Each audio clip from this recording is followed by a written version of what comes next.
have a lot of wrestling to talk about because I did not realize I did not come on here and do a SmackDown recap. My bad. But I'm not gonna run through the entire thing. Just some things that stick out or things that I enjoyed more than anything, and then we'll get to the Rumble. Okay. Okay. Um. So of course, one of the highlights of the show for me was Jimmy versus Carmelo. This was a rematch because it was interrupted the last time the two of them battled it out. And I think there was some controversy at the end for how Jimmy got the pin on Carmelo. But I might have to run back and go watch all of that or something. But Jimmy got the win. Um, Now, before that match, Jimmy was backstage. He was making his way to the ring. And you could see Shinsuke lurking in the back. And, that would not be the first time we would see Shinsuke kind of lurking in the background of wrestlers that would be possible contenders for the U.S. title. At least that's what I'm hoping, right? And if Jim gets this opportunity, I'm going to absolutely lose my mind. And I'm just really, really excited for him in that picture moving forward, right? Um, and like I said, I always say, I have my notes, so bear with me. We had Chelsea versus Michin. It ended in a DQ because Chelsea hit Michin with a kendo stick, trying to run away from her, but that's the same kendo stick that Michin brought in with her. Yeah. Um, Damien came out to speak and was interrupted by Jacob Fatu and Tonga. That is a face to face I didn't realize I needed to happen. But I guess, we didn't really think about it because Damien was not on SmackDown. Now he's on SmackDown. So while this happens, him and Jacob do go at it briefly, and then Tama jumps in, and then here comes LA Knight. That would lead to a tag team match in the main event with Damien and LA Knight versus Tama and Jacob. That match would be very, very interesting. In the end, I'm really excited for Damien on SmackDown, and I'm really excited for more Jacob. He is giving us everything, and handing him the mic was a beautiful idea, by the way. We did have Naomi versus Liv Morgan, and Naomi got the win. Thank goodness, because we was gonna riot. Okay, but of course, Liv being a sore loser, her and Raquel jumped Naomi after the win, because of course. We had Miz and Andrade. That just kind of developed through the episode. I was kind of in and out. I am a fan of Andrade, but I just wasn't really super interested and invested in that. Yeah, and that's really just some kind of things that I feel like were important for that SmackDown going into Rumble, especially because all of these people would interact with each other in some form or fashion during the Rumble. Okay, and that I just wanted to build that up. Now the Rumble. Okay, there is still a lot of back and forth on all of the social media platforms. I stayed away from social media as much as I could, like during the Rumble and a bit afterwards. Today, I didn't do as good of a job avoiding it. I did not participate in too much of the conversation, at least nothing that was negative. It's just, you know what, I'm just going to say this. You can't make everybody happy, and some people just like to complain, right? So I'm going to leave it there. I'm going to try to not rant at the end of this. I mainly just want to share some of my favorite moments from this because there was so much that happened. So I'm going to try to cover things in order, just kind of my favorite moments and just what I thought of the other two matches that took place during the Rumble. Okay. So we had the Women's Rumble up first because that's usually the typical order. Now, I absolutely loved seeing Lash, Bianca, Jada, and Naomi form their little circle and just like acknowledge the fact that we had all this black girl magic in the ring at one time, right? You had the young girls and you had the veterans, right, on the main roster, and it was beautiful to see. I was really excited to see all of them. Seeing all the NXT girls on there, really, because I wasn't really sure who they were going to bring. Lash, I figured that Lash for sure. The other girls, I wasn't 100% sure, but I'm really happy that the ones that they did get were there, right? Um, and of course Maxine. I know she wasn't in there long. The outfit was adorable. The hair was cute. She did her thing while she was in there. You know, I didn't like how they bullied her. I understand, but she did her thing. Though. She did her thing. Jordan Grace. I was looking forward to her. I mentioned that in my like Rumble pre-talk thing. I was so excited to see Jordan and the way her and Naomi embraced, even though it pissed off Bianca a little bit. But Jordan, she looked so good and she performed so well. I'm excited to see more of her in WWE. I'm so excited for her. Like, I just really, really am. Let's see. Yeah, I mentioned the NXT girls. They were incredible. Trish Stratus. I was not expecting her at all, but she looked good. Another one who performed well. I enjoyed her and Nia going back and forth. That was just like, I didn't think I would have been that excited to see her, but I actually was. And then Charlotte. We will come back to Charlotte. Okay. Then of course we had another surprise with Alexa Bliss. They had been talking about the contract, how it wasn't going to happen.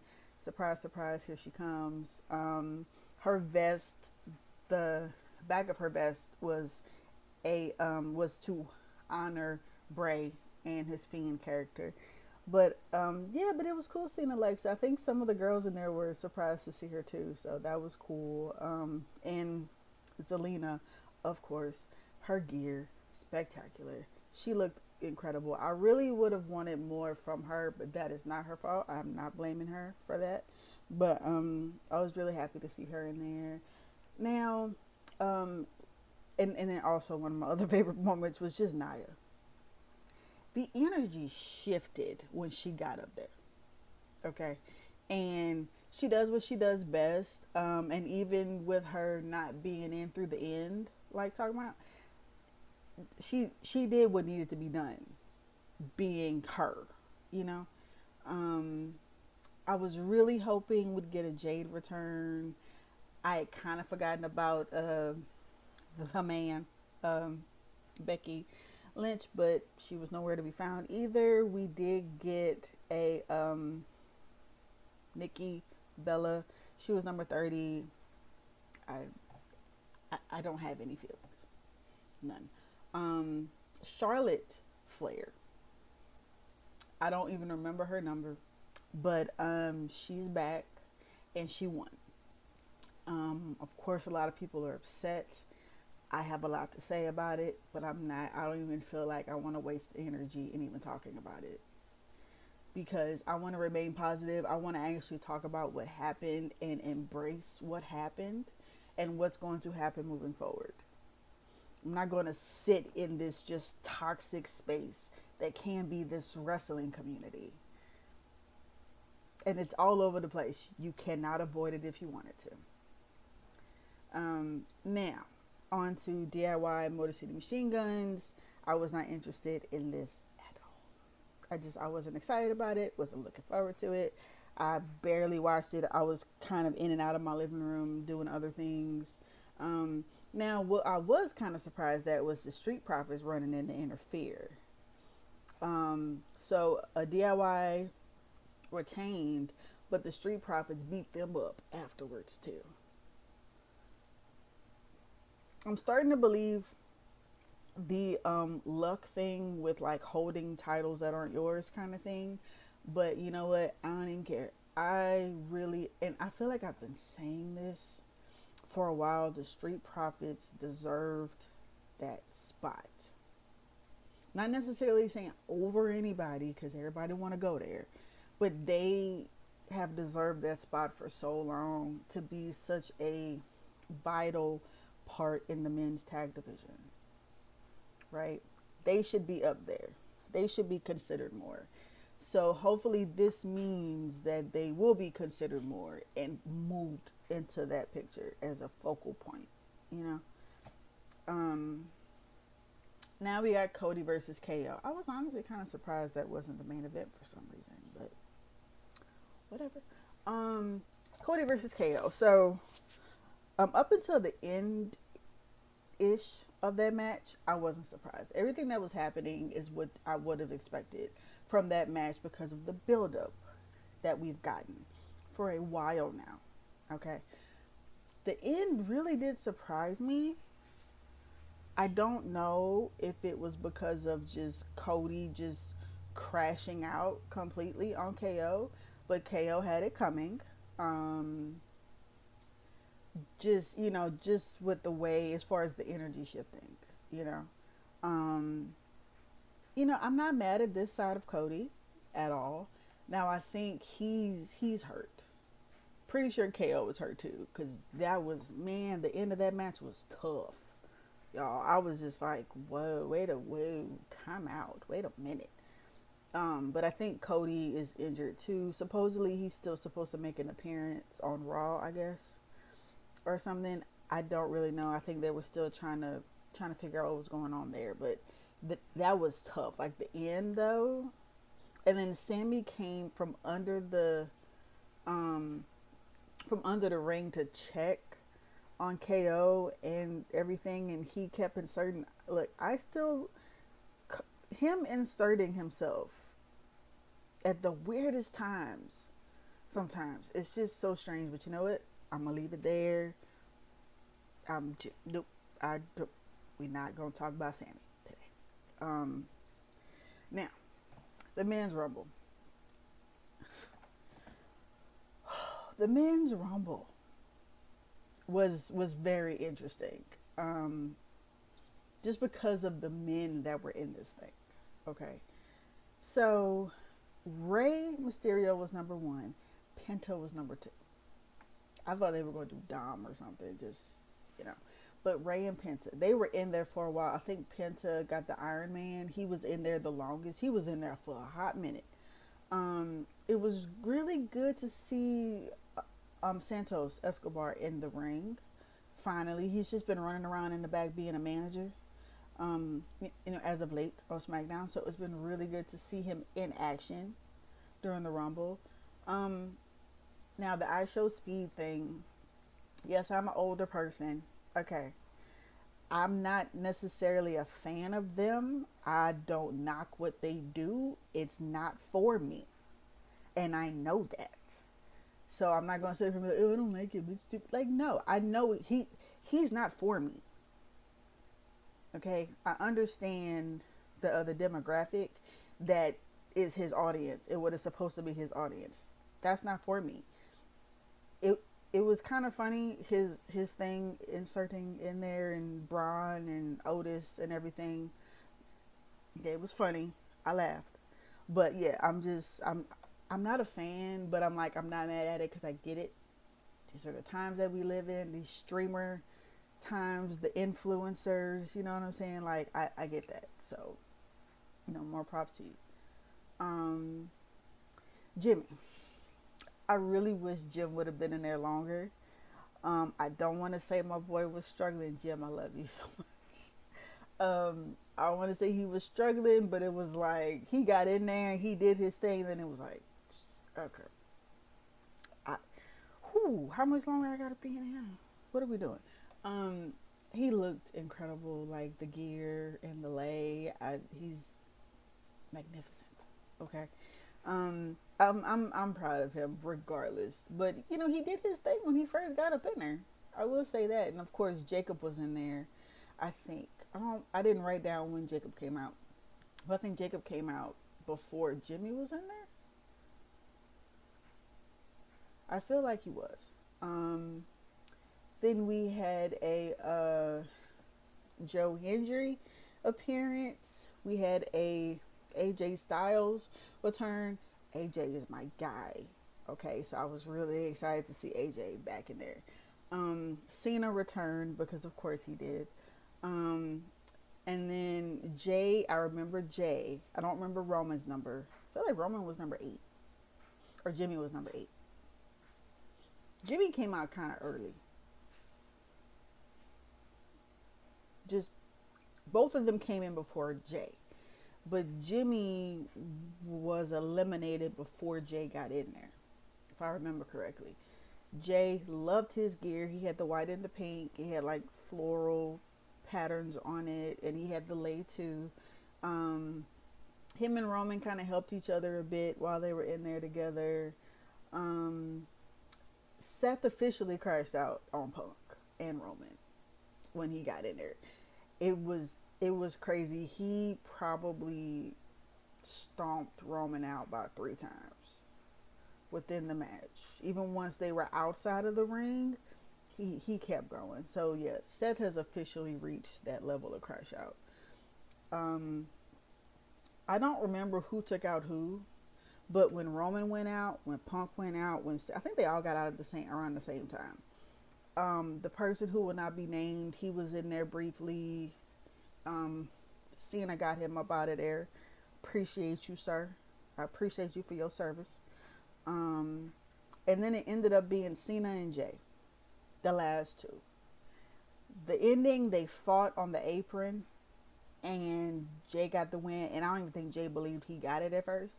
Um, and he got the win, and his son Jace was there, so he brought him into the ring, and they did the yeet thing with the crowd, and he talked to Jackie at the end. You could tell that there was so much Jay wanted to say. He was trying so hard to not curse. Um, but I'm proud. I'm extremely proud of him. Very happy for him, regardless of how long this was planned, or like what this is based on and what's going to happen now that this is over. And he's going to WrestleMania, and he just has to officially announce who he's challenging. Of course, he brought up Gunther in the press conference, and he says he really believes he can beat Gunther, and I believe him. You know, but he said, but when you get a chance to be in the moment, and you look at what your options are, you're like, maybe I could take him. I could take either one. So you never know. I mean, I know everybody already has it planned out, like it's going to be him and Gunther at Mania, so we'll see. But I'm just really excited. And then seeing when they talked to Big E, and Big E got emotional about this moment for Jay, seeing the backstage footage with him hugging Jimmy and Jacob, like all of it was just so beautiful. I'm so excited for Jay. It's like, I guess it really did catch a lot of people off guard. I am a heavy supporter, and I was just like, it would be dope if he won. So of course I was a little excited.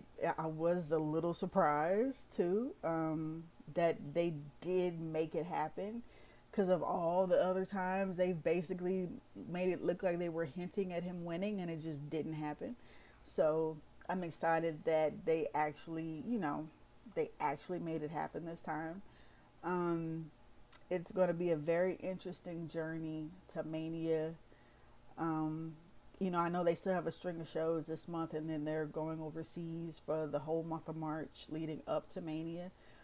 I'm going to be at Smackdown in a few weeks, like, 2 to 3 weeks. And I'm so excited. I have no idea what's going to happen between now and then and what we're going to get, but I'm really excited. But yeah, I just want to keep the focus on that. It's happened, it's done, and we move forward. I'm not going to sit in, like I said, in any of the toxicity that's being discussed right now, because there's no point. Like I said, people are just going to find reasons to complain. Okay, I'm not here for any of just the hypocrisy, they're fine with it happening to one but not the other, and this fake outrage. It's ridiculous, and that's why I'm trying to stay my behind off social media and not just be doom scrolling all day every day. I don't have the energy. But congratulations to Charlotte. it's gonna be interesting to have her back. It really is. And Cena, it's exciting to see him back. I know he's ready for Elimination Chamber, and just want to leave people with this, where even Cena said that he doesn't want things to be handed to him. He wants to earn everything that he gets his last go round. He wasn't taking questions at the presser last night. He was just like, I'm going to give y'all a blanket statement, and hopefully, this will answer whatever questions you have, and I'm going to do this moving forward. And even though H was like, he just got to tell me, he just got to give me the word, and I will put him in whatever he wants. So we'll see how all of this plays out. And then, of course, what happens on Raw on Monday with the winners and the losers, and just whatever comes out of all of this. I apologize for this being a little longer. The Rumble is special. And this is my first official video of Rumble on YouTube. So I hope y'all enjoyed it. Hope it wasn't too long. You can always, well, it doesn't make sense for me to say it now, so never mind. But I really do appreciate y'all who have made it this far within this video. I love you guys, and thank you for the support so far. It's not easy making anything creative in general, but jumping into the wrestling space it's tough. It really is. And it's not so much the actual content, but it's not, everybody isn't welcoming, everybody isn't supportive. And I try to support people, especially the smaller accounts, people who are just building their following. I try so hard to support y'all. And I'm not saying that I'm supporting y'all because I think I'm a bigger creator, because Lord knows I'm not. I am on here to build community. That's what I want. I don't want to separate us. I don't want any of that. I'm going to do my best to support anybody who needs it. And, especially those who support me. I really do appreciate y'all so much. And I'm just rambling. So I'm going to go, and I'll holler at y'all later.